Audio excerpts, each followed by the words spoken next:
Hello and good morning, and welcome to According to Courtney. I'm Courtney West. I'm a full spectrum doula, childbirth educator, and doula mentor. Thank you for joining me this morning. What I love to do in According to Courtney, that this is a safe space where we go over topics such as maternal mortality, maternal infant health, um, filling your cup, and then everything in between. Today, we're going to go over something I love is IVF, which is in vitro fertilization. And many people don't know what that is and what that process looks like.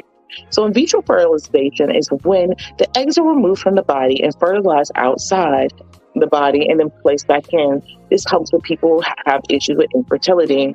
So, fun facts, through the CDC, it shows that there's a stark racial disparities in IVF treatments. It is shown that white women from the ages of 25 to 45 are getting IVF treatments twice as more than Black women, even though it is showing that Black women are showing a higher rates of infertility issues. And then after the fact of them getting pregnant and having IVF, they have the highest risk of miscarriage and low birth weight. So today we want to sit down and talk to a family about what is IVF, what is the process, and what does that look like.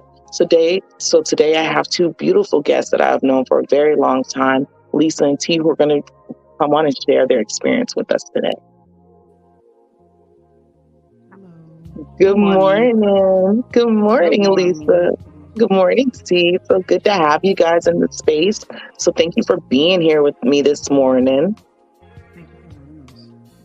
You're so welcome. So, how I love to open up the space, I always like to ask the same questions. I love to you guys to share for me what's your name, where you're from, and what are your intentions to bring into the space this morning. Okay, well, I'm T. Um, I'm from basically a little bit of Polk County and Orange County. My intention here, and I'm sure it's Lisa's as well, is to bring awareness and let people know that there is uh, hope on the other side of the tunnel. Mhm. Hi, I'm Lisa. I'm originated from Daytona Beach. And likewise, I'm just here to share my story. I love it. So so glad to have you guys in this space. And I would like to start off to kind of find out what brought you guys to IVF and what brought you to do this journey. So I have always wanted to have a child. When I got with Lisa, um, we had already had three children, which I love to death. Those are my babies. Um, and family is really, really important to me. So having at least one child that was biologically connected to me was very important. And Lisa and I had been together for a while and we talked about it. She knew something that I really wanted to do, and she wanted to help me with that journey. Um, so we started in uh, 2011 trying to get pregnant, and we were successful the very first try. Um, well, unfortunately, at almost 6 months pregnant, in 2012, we lost our son, Mikkel, um, at a hospital in Winter Park. It was very traumatic, uh, a very traumatic situation. I will tell you, we did start the journey using IUI, which is intrauterine insemination, where they take basically sperm and they put it in a catheter and basically they insert it. It is the lowest cost to try to have a baby uh, through artificial insemination. The process is pretty fascinating, actually. But not to get off topic, um, that's No, how no, our journey. you're fine. Actually, I would love for you to explain to people the difference between the two so people understand what does that really look like? Because a lot of people aren't aware that there's different Hmm. options of this. Okay. So you have like some couples that, like a heterosexual couple that sometimes have difficulty, or a same-sex couple, and going through the process of IUI, basically uh, is where they take the sperm, they wash it, they clean it, and they put it in a catheter. They test it and make sure that it's good, able to do what it needs to do. And instead of it traveling down the tube, they basically stick the catheter right up near your fallopian tube. So the chances of you getting pregnant are a lot higher.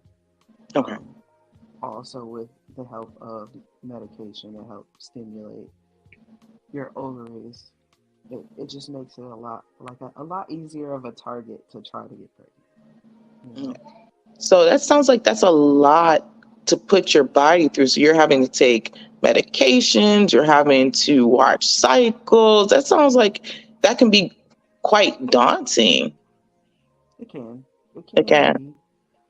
Um, we did have And a. the side effects of the medication. Oh yeah, And yeah, the side effects of the medication, it gives you, we already have mood swings, but it's like it amplifies the mood swings um, to 10 times more. The emotional roller coaster of angry for no reason, crying for no reason, and all of that. And it takes a. I lost I'm sorry. it's okay. I lost my earpiece. But it takes you. They really ask for you to make sure that you have a good support system oh because yeah. of the ups and downs and the the tries and fails, and so it does take a toll on the mother. So So as you guys mentioned, earlier of after having a loss and you guys are deciding to go through this again and talking about the hormones and transitions with this, how many times did you guys have to go through this process? Mm. um, you went another 3 times. For with IUI, we tried a few other times with IUI. I did get a few health issues as a result, like after losing Mikhail. I'm not gonna really disclose what ended up happening, but I guess I feel like because I had a few health issues that occurred after or during towards the end um, of the still birth, um, I feel like it probably was harder for me to get pregnant, but we did do it like 3 times with me, and then how many times did we do the IUI with you? Two two times. two times for IUI with me, and I I was successful the second time, but due to my age, my body just Rejected. rejected it. So Um, and then IVF, we tried with you one time, mhm. and then we tried a second time, which was reciprocal IVF. And what is that? Um, Reciprocal IVF is where they take uh, eggs from one person. In my case, they took my eggs. My eggs were a little bit younger. With medication and hormone and injections and things. They time it. Um, they took my eggs out, used sperm inside a dish. Or I don't know what the actual medical term is, but they basically placed them together and they let them sit for a few days and monitor them. And once they mature to a certain age, um, like they look healthy, how they want them to look, they can send them off for testing, which we did opt for testing. And then they place um, the blastocyst, is what it would be called, Mm. into Lisa. So she basically carried my eggs, my eggs for me, for us to have a baby. That's so beautiful. And that's such a loving act to be able to go through this and that to have that experience. And y'all went through a lot of rounds of doing all this whole process. It was It took 9 years after Mhm. after the tragic incident. It took us 9 years of trying, of having breaks, of crying, of going back and forth, like whether we wanted to do it, taking breaks. Making sure we had the money to do it because this this process is very expensive as well.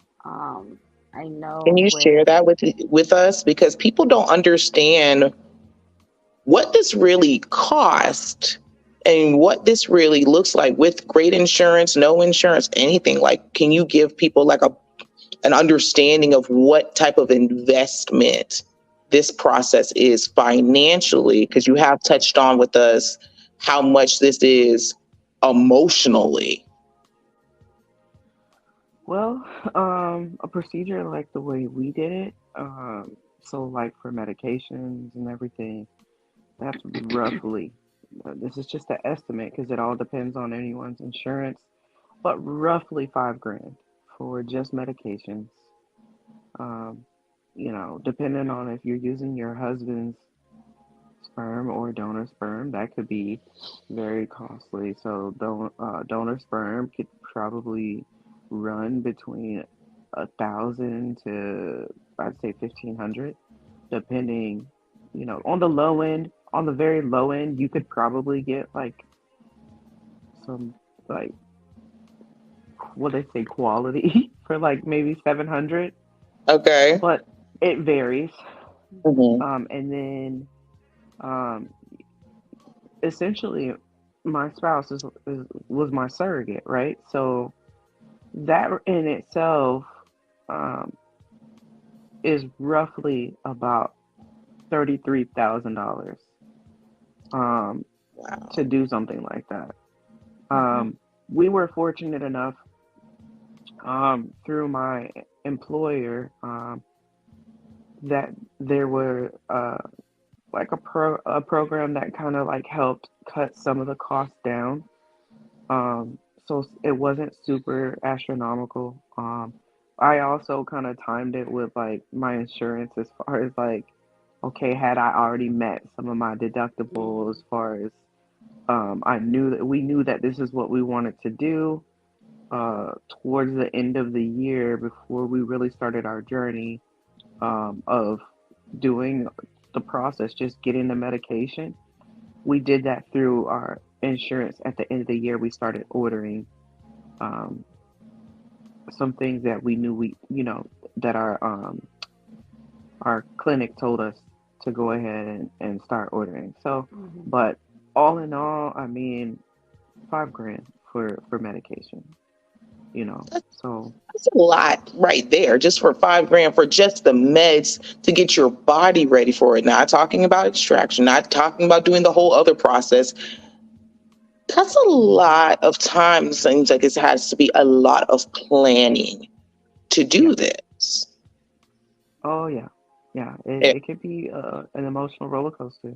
And thankfully with T, she's the one that very strategically planned everything out, making sure that we got all of our labs done.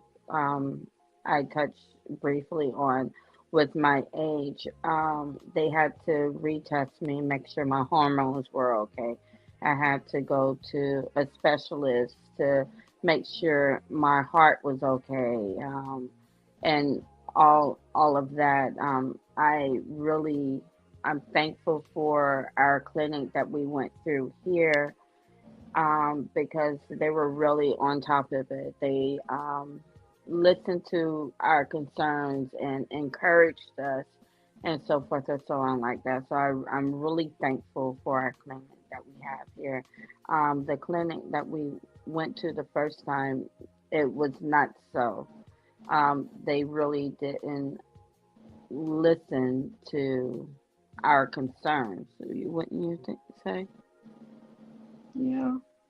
Yeah, could you So really touch more on that? So, I love that the second time you said you felt like more listened and heard. What were some of the concerns? Like you said, they weren't listening to what your fears and concerns were, or they weren't listening to what was going on with your body. What I was the discon? I feel What's the that issue? with our our first clinic, they were more so focused on the price, getting us in, getting us out, the quick turnover.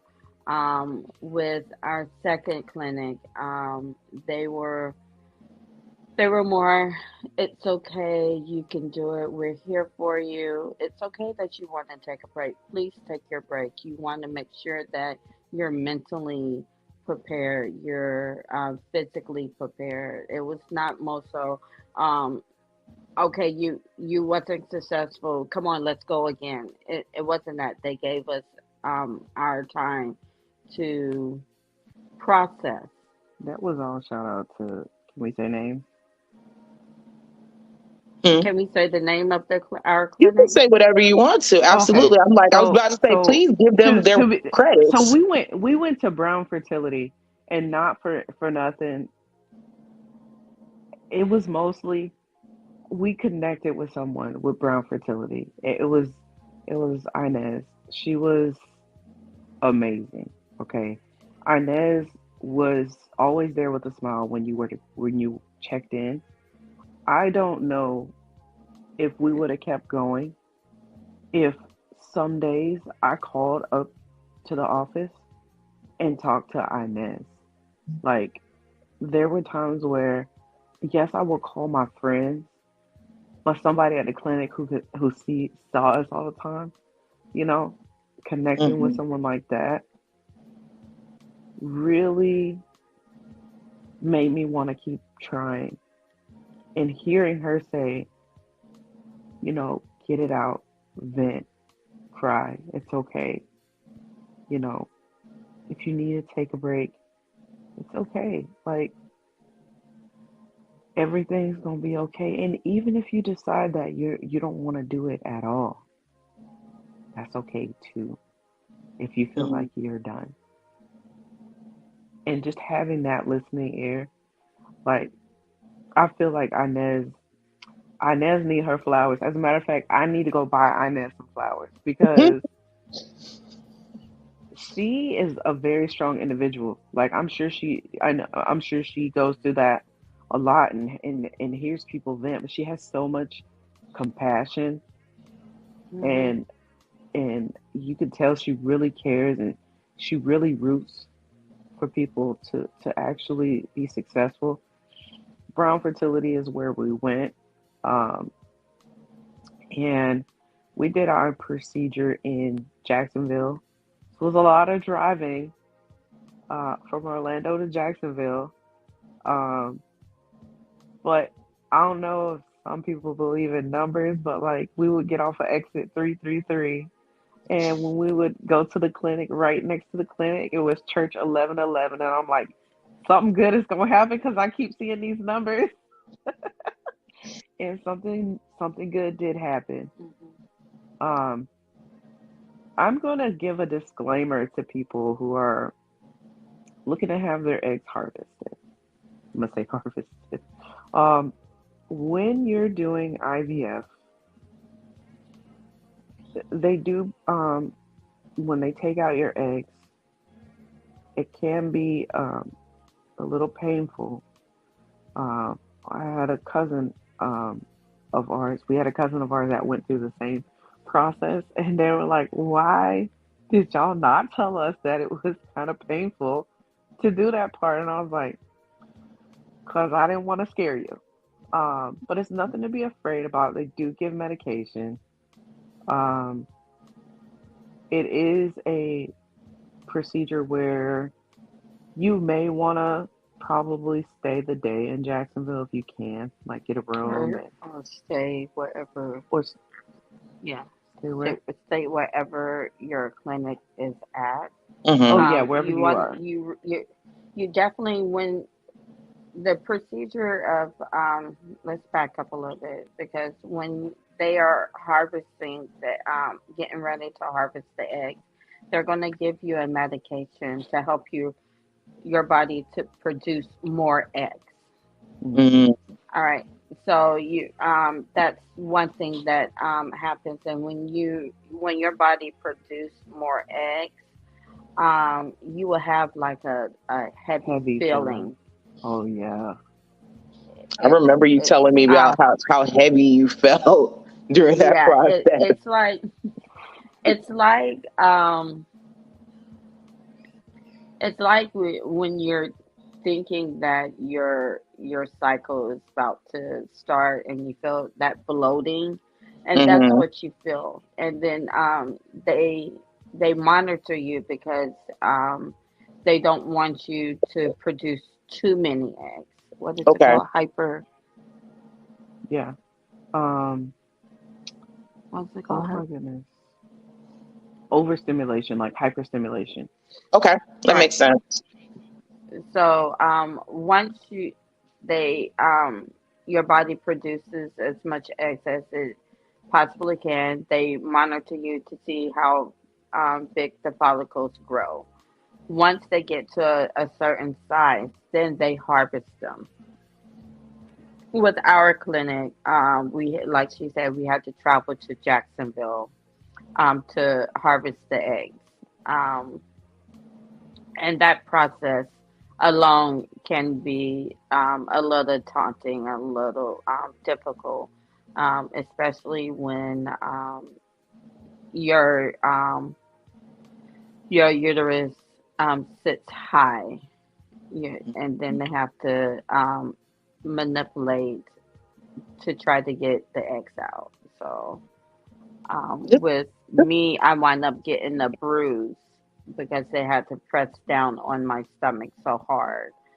Um, they do. You do have an option to have a like sedative to make you sleep a little bit, so you're Okay. not feeling as much. But with me, I woke up with a bruise because they had to push down so hard. With you, I woke up in the middle of the procedure. Um. Ooh. Well, towards the end, so I did actually feel them actually taking like trying to take like one more out, and it was a little painful. So the nurse was like, "Stop, that's enough, no more." you know, they were like, "We got one more," and the lady was like, "I don't care, just stop." Like yeah, she's waking up. Um, I will say, as far as medications go, though, like taking shots and we take some oral pills as well. yes, But Mm-hmm. the shots, let's talk about those shots because mm, oral pills are easy to do, right? But taking these shots, um, sometimes you can get bruised because some stuff is in oil, like progesterone in oil that sits. You can have bruises. Sometimes you take shots in your legs or in your butt. Some people will take the shot in their stomach, depending on what location that you've right, discussed with your clinic. They are timed. So let's say for a week and a half, you have to take them at 7 o'clock. I don't care what's going on. If you're at work or hmm, anything, you have to go to the back and administer your shot. Because everything is calculated.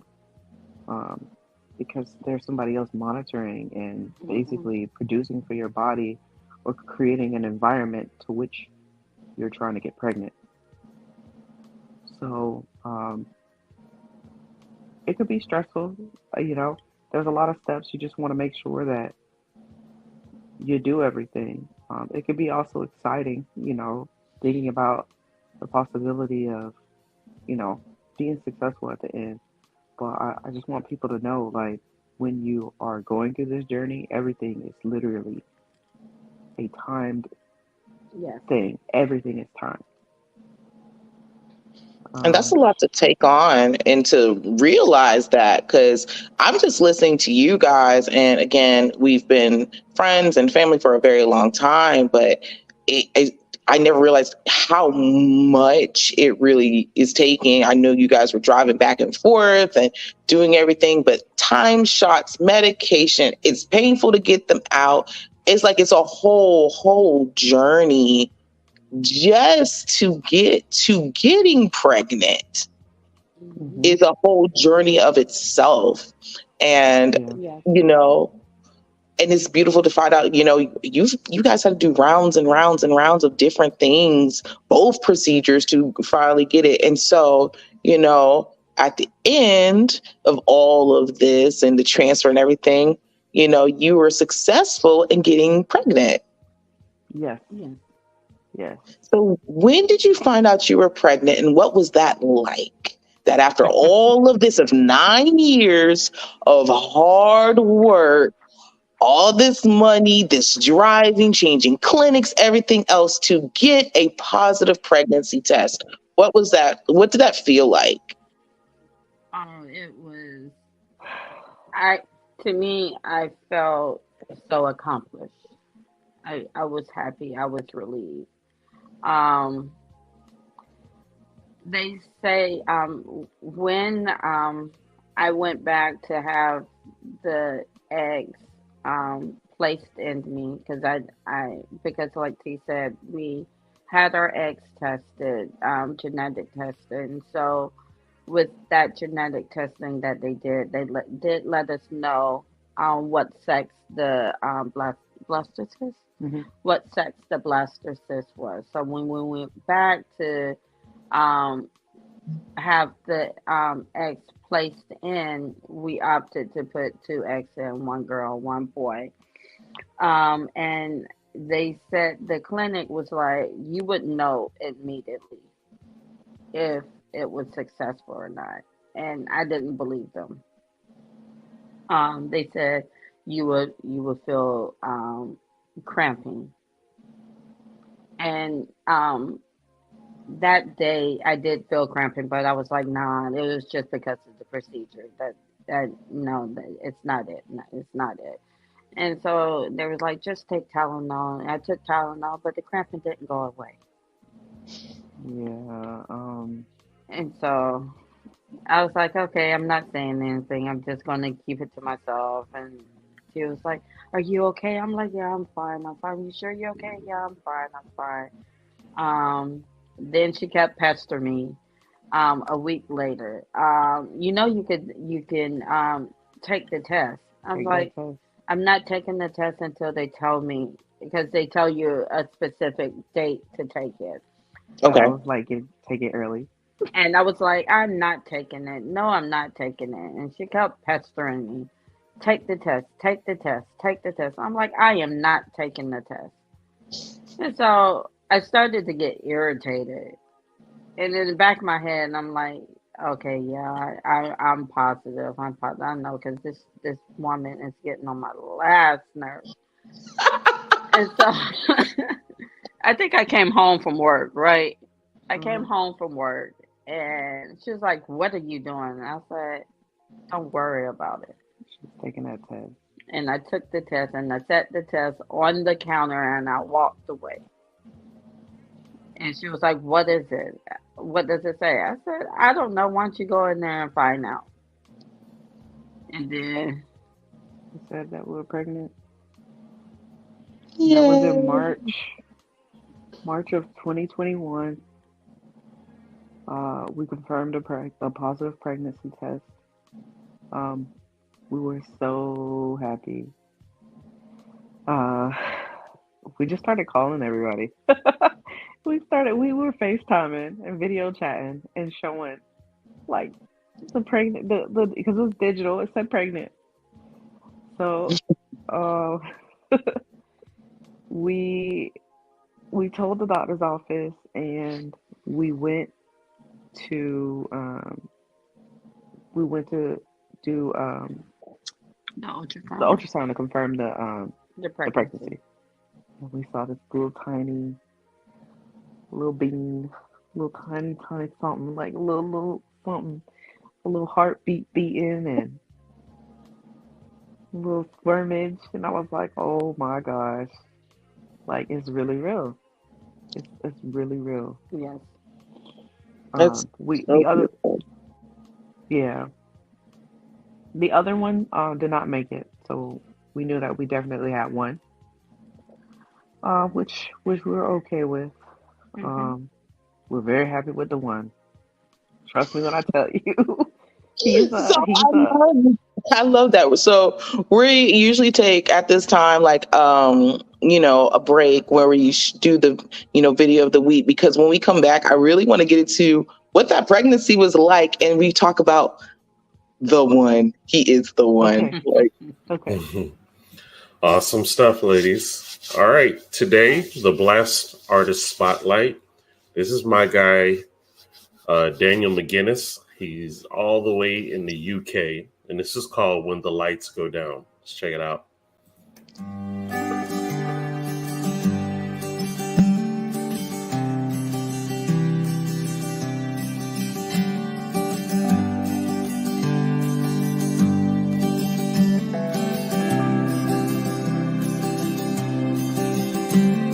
So you're falling again, but your soul is harder to bend, and your eyes are swollen, and your head feels broken, and the war never ends.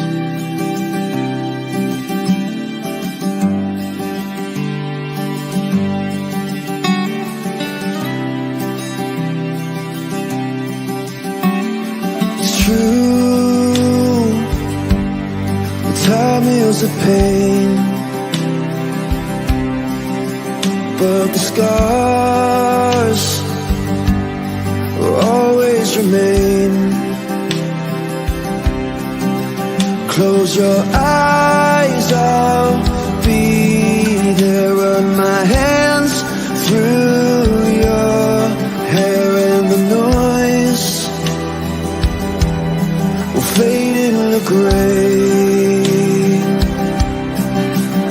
So save me from myself and take me somewhere else.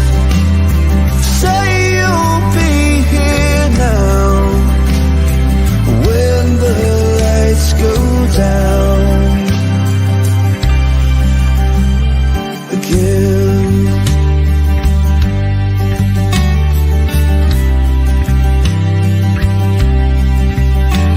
I tried to be where you are.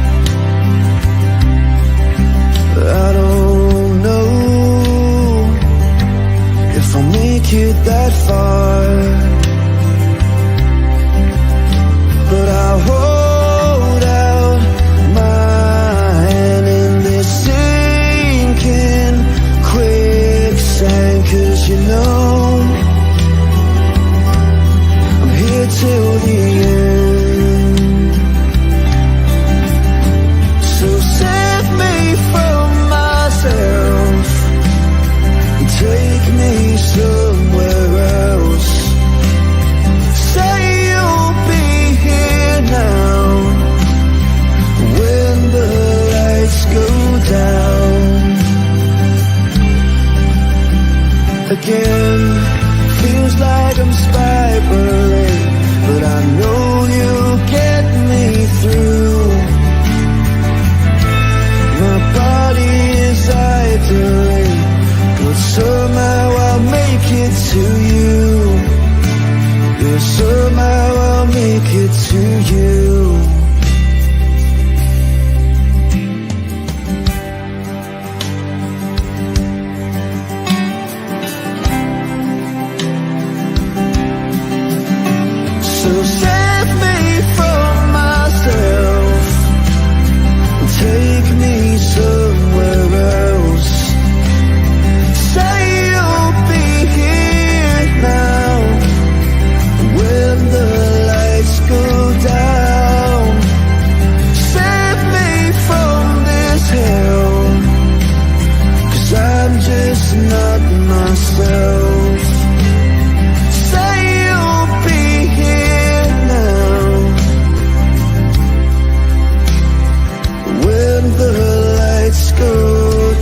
Yes, indeed. And that was Daniel McGinnis with When the Lights Go Down.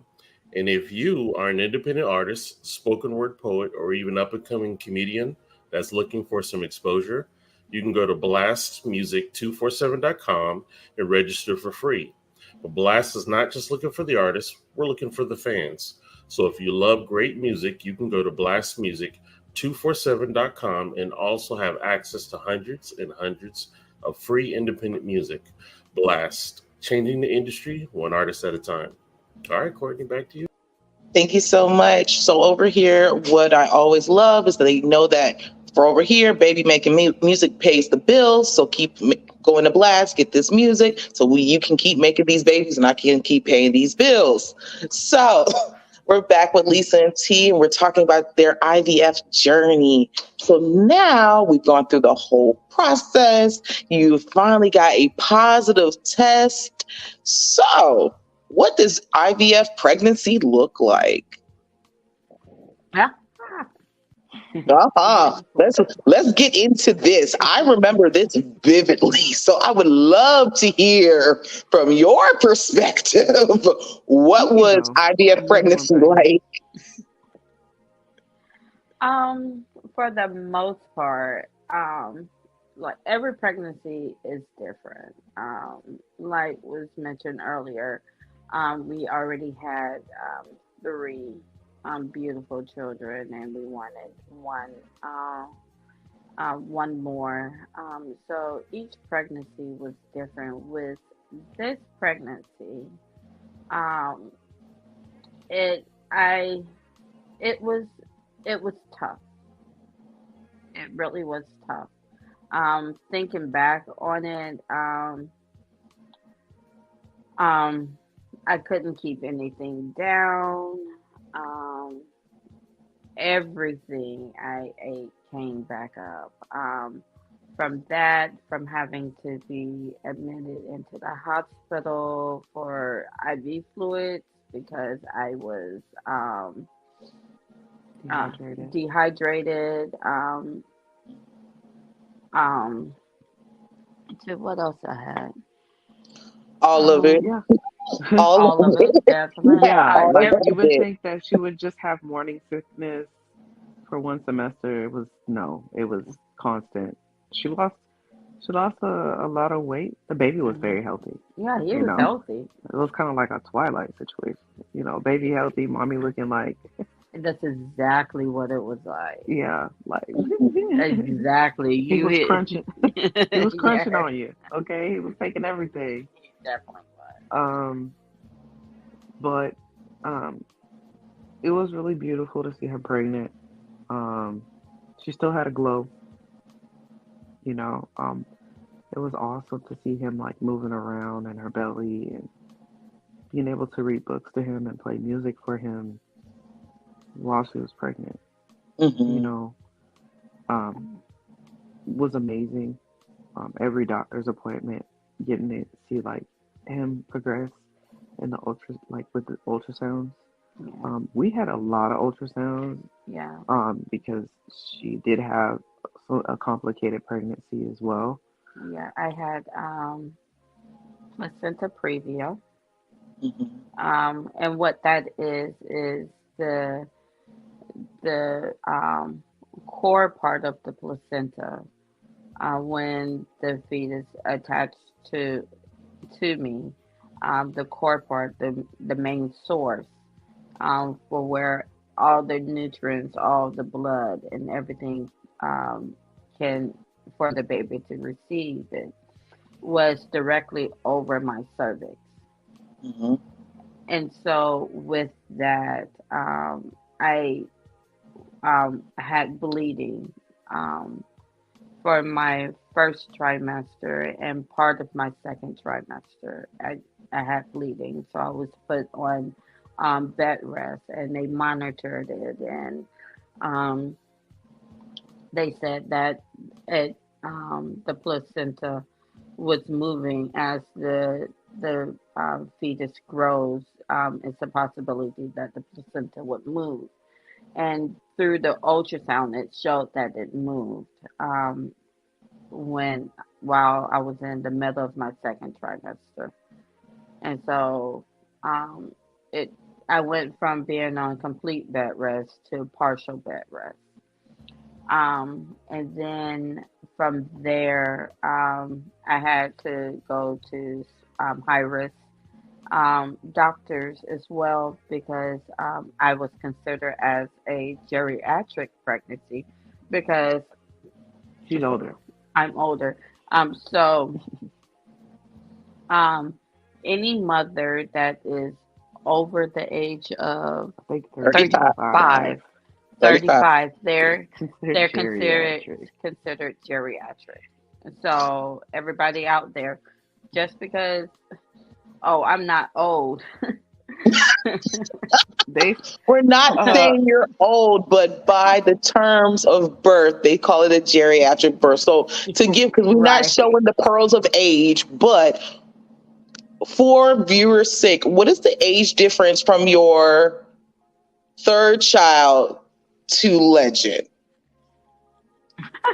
okay, so They are 19 years 19 years apart. apart. Right. I want that to like settle in. That's 19 years.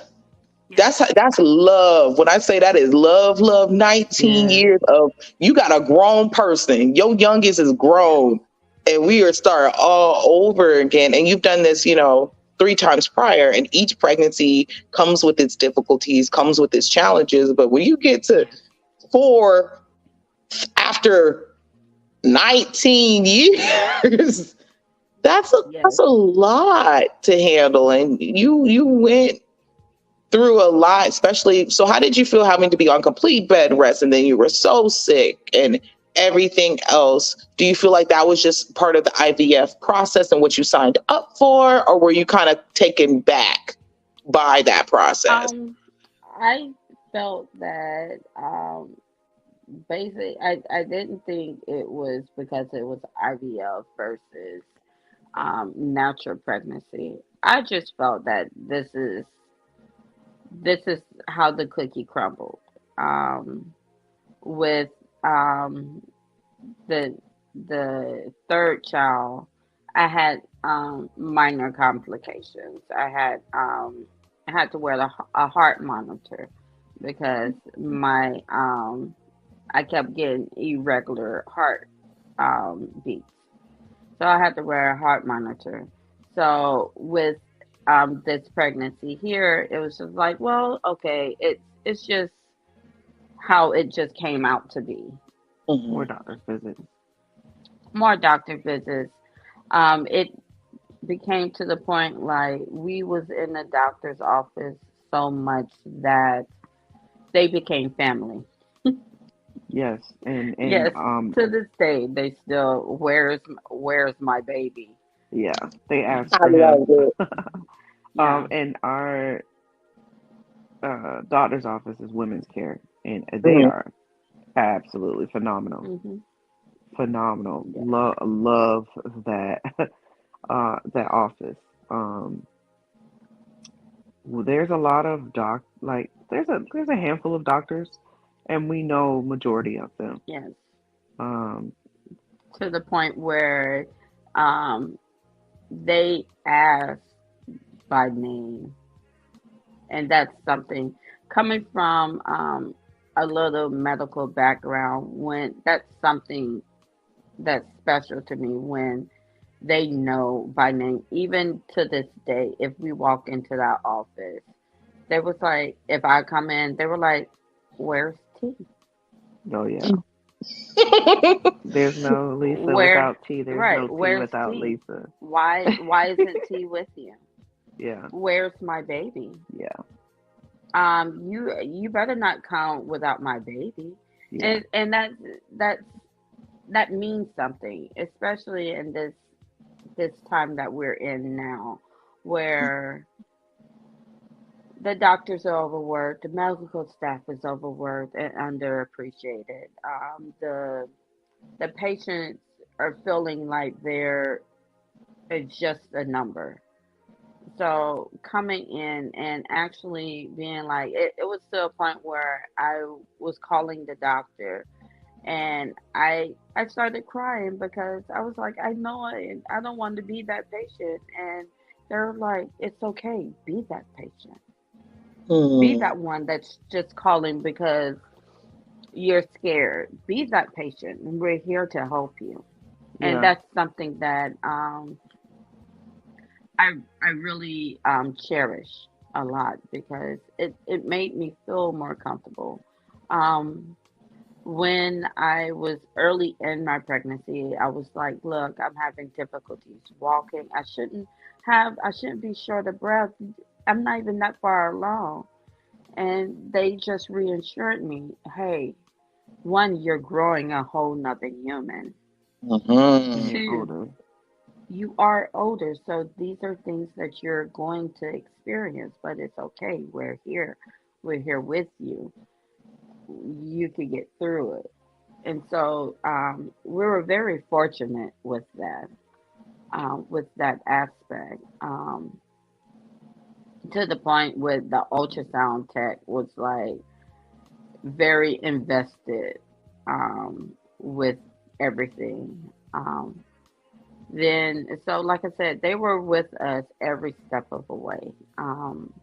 Then I delivered at 38 weeks. Yeah. Hmm. 38 weeks pregnant. 38 weeks. I was told that I had to deliver, and it wasn't because of the baby was in distress or anything. It was just simply because I was a geriatric patient, and being a geriatric patient, they rather deliver early than later, Hmm. just for the safety of the mother and the child, which is Which makes understandable. right, completely understandable. So, I want to go to the day that the one that baby was born and see. We call him that for a reason. We'll get to all the other things of who he is at the end of it. But it's like, what was your experience for UT to watch Lisa go through labor? What was that like for both of you, the laboring experience with your pregnancy? So we initially, apparently, a lot of people were having babies that day. So we were supposed to like come in at like I think 7, um, It's earlier than that. maybe 6, but it got pushed back. They're like, "Can y'all come? Closer to like 10, 9. Yeah, later 9 to in later 10. in the morning." Um, it was really exciting. I had made a playlist of songs um that I was gonna play. Um, a lot of old school R&B songs. A lot of don't get a baby. A lot of uh, love songs. You know, very happy songs. So I came in there to set the mood, set the tone. Hmm. In the room, I was very excited. Uh, I was ready to like meet him. Um, so yeah, if you gonna put him on camera, throw on a shirt or something. um, he look like he going back to sleep. But yeah, I was really excited to meet him. My brother, my stepbrother, his his girlfriend had been at that hospital, and she had a pretty good pregnancy. She did she like a I think like 2 weeks later, she did pass away from complications later on. So my Hmm. brother, she had an aneurysm. Um, and we don't know if it was a hospital or not. I don't, I can't say here nor there. But my brother made it a point to talk to us and say, hey, if y'all feel anything, please let us, say something. Please just tell them. So I was a little slightly nervous, but more excited than anything. So like I say 15% nerves, the rest excitement. And I told them kind of like what happened, and I was like, please, if we ever get to this point where it's kind of chaotic, just make sure you save both of them, you know. And I had that talk with them, and we we we even picked out like a safe word. The doctor had us pick out a word like if she wants a epidural, like um even though she didn't want one, she was like, if she really, really wants one, what is the word that you're gonna have that you know that she's for sure that okay, this needs to happen. And we Hmm. picked pineapple. What was it? I'm Good old sorry. pineapples. No. I'm sorry. Canned Oh, peaches. Canned peaches. Because she loves peaches. oh, it was canned peaches. Yes. Okay. Yes. Yes. Um. So Lisa was, in the mind frame of doing a natural birth at the hospital. We Hmm. did have our clinic actually has a midwife. So we were we had a midwife. Hmm. I don't remember her name, but we had a midwife, and she was awesome. Like she's the one who initiated Lisa to like she broke her water. She would check her, and sometimes she would come in, and Lisa would be like, "I don't want to be checked. Like, I don't want to be touched." And she'd be like, "Okay, that's fine. I'm totally okay with not with not bothering you.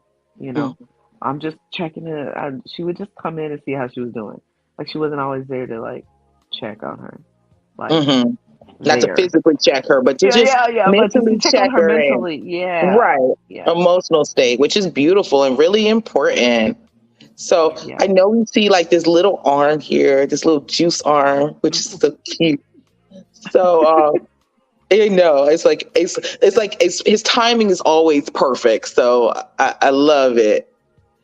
Yeah. So did you guys end up having a vaginal birth, a C-section? What did you guys end up doing? So, when it became closer time, they came in. The nurse came in to check, and because his heart rate went down, so we wound up having to have an emergency C-section. They came in to check, and they had me to rotate and everything. And when I rotated, they noticed that I was hemorrhaging. Mm. And so they were trying to decide. Oh, I'm sorry. I did wind up getting an epidural. Yeah, she said canned So peaches. I So did wind up saying canned peaches because my contractions did not Mhm. feel like normal contractions. Okay. Something about me. I know how to manage my pain tolerance. I have a high pain tolerance. And when the nurse came in to check to see how far along I have dilated, it was to the point where I'm like, you cannot touch me. Do not touch me. Get out. Don't touch me. And at that point, I knew I couldn't. I told T, I was like, it's something wrong because I cannot control my pain tolerance.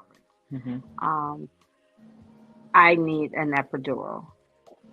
And and so she was like, "Are you sure?" And then I wind up saying canned peaches. I got the epidural. He knocked my earpiece out. And then once I got my epidural, that's when they noticed that I was hemorrhaging and his heart rate was going down. So at that point, they were trying to decide um, if they should do a C-section. I was like, do a C-section. I she told T. said, "Do what you gotta do." I said, I don't care what they do. Do what you got to do. Make sure that I'm okay and make sure the baby's okay. Yeah, I kept And asking them to make sure that she was okay. And they were like, we have to make sure the baby's okay. And I said, I know you will make sure the baby's okay, but make sure she's okay as well. Please. they decided to do the C-section. The one thing I can remember, I was like, make sure T is okay. Please make sure T is okay. Please make sure T is okay. The midwife stayed and made sure T was okay. That's something that I loved about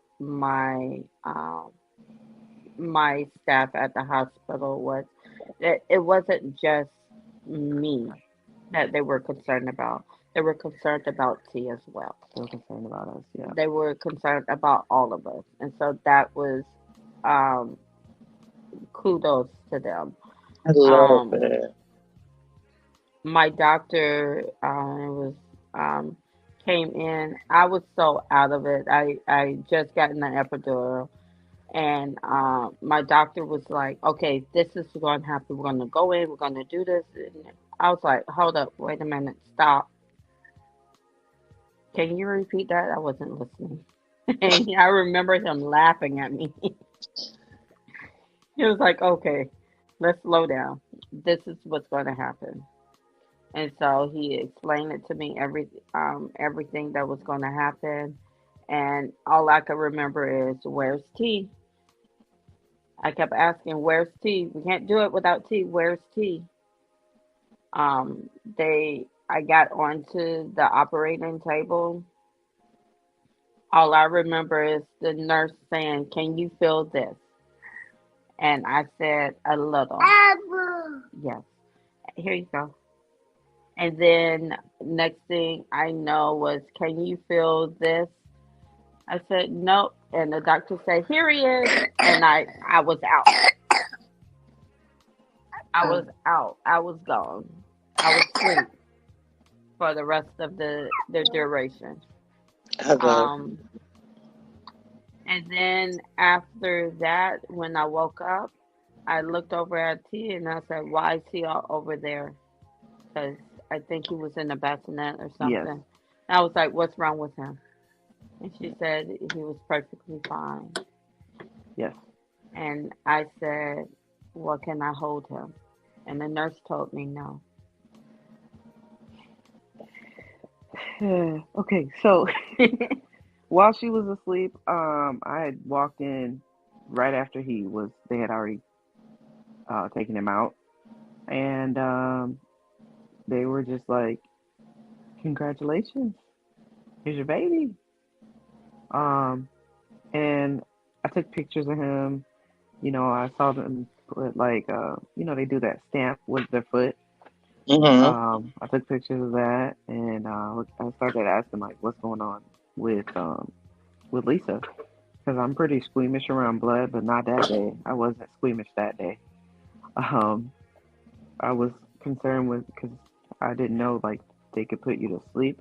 I don't think they intended on putting her to sleep. It No. just happened because she's not one to take a lot of medication anyway. Um, but they did, they kept me as calm as they could and had me take pictures with the baby and things like that, and then took us um to the waiting room for her to come, which Hmm. seemed like forever. It was supposed to be 15 minutes, and It's never it just seemed like 15 hours. minutes. Yeah, it's It a was high more than stress. 15 minutes. Yeah. Absolutely. It usually It, always is. It's always an estimate of time, but it always feels like very three long, hours. especially in that situation. It was like 3 hours. The reason he was laying down is just because he was a little. It was a little awkward holding your baby, like this.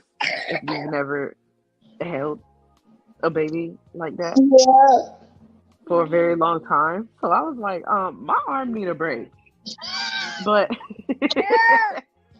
um, he was moving and smacking his lips. He was hungry, so they did let me give him a bottle.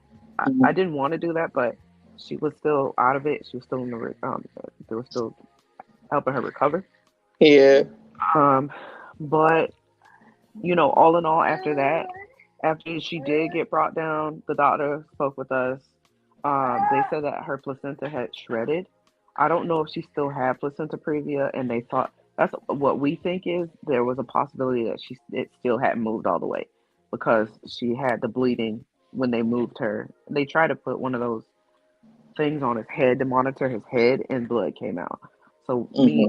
Lisa and we haven't confirmed with the hospital, but we think that she still had the previa and it hadn't moved all the way out of the way.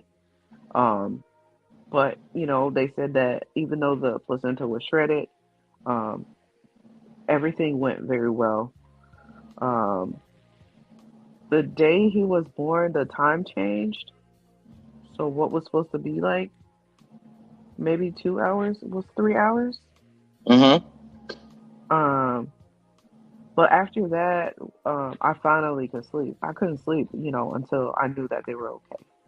Once Absolutely. the once the doctor, after the third ask of can she hold her baby, I went and asked someone else, can she hold her baby? Because the lady who said no was not normally on that floor, and she didn't know. But the other lady said, yeah, she Yeah, can. because she was about to get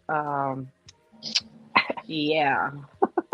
That's understandable. It's a lot of things in motion when it comes to that, but it's important to be able to hold your baby and snuggle your baby, especially after Hmm. going through all of that, to have this sweet one. And we're getting to the end of our time, and so you have this sweet little person that we've all got the joy to see his little hands and things coming out.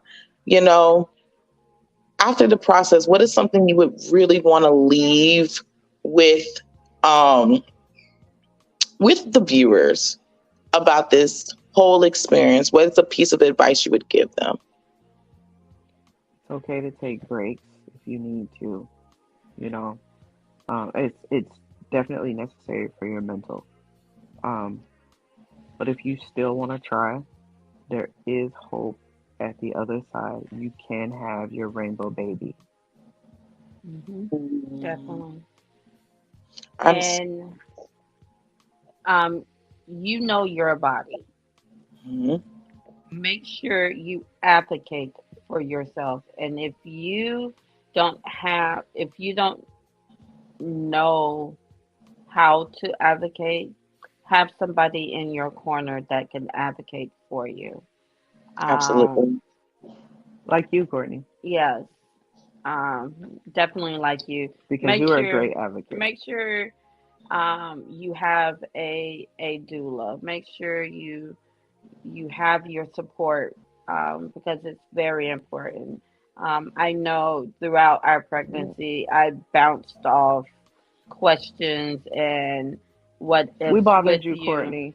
You were awesome. Courtney. So it was never a bother. It's like, I want to be very clear. I was not your doula for this birth, but Yes, doulaed through this birth, because that's just yes, it was a process. It's been a 9-year process, and it was great to yeah, be able to experience that with you guys and hold space for you guys, and to go through the ups, the downs, the emotions, the non-eating, the eating, the all the things to be to this point. And Hmm. I thank you both so much. I thank you all three for being here and sharing your legendary story about how this is, and to share this process, and to yeah, give people a sneak peek of what this looks like. That, yes, even though the numbers for IVF for Black families are stacked against them, even though the statistics say X, Y, and Z, even though the trials and tribulations you guys went through, you still did it, and you're successful, and you have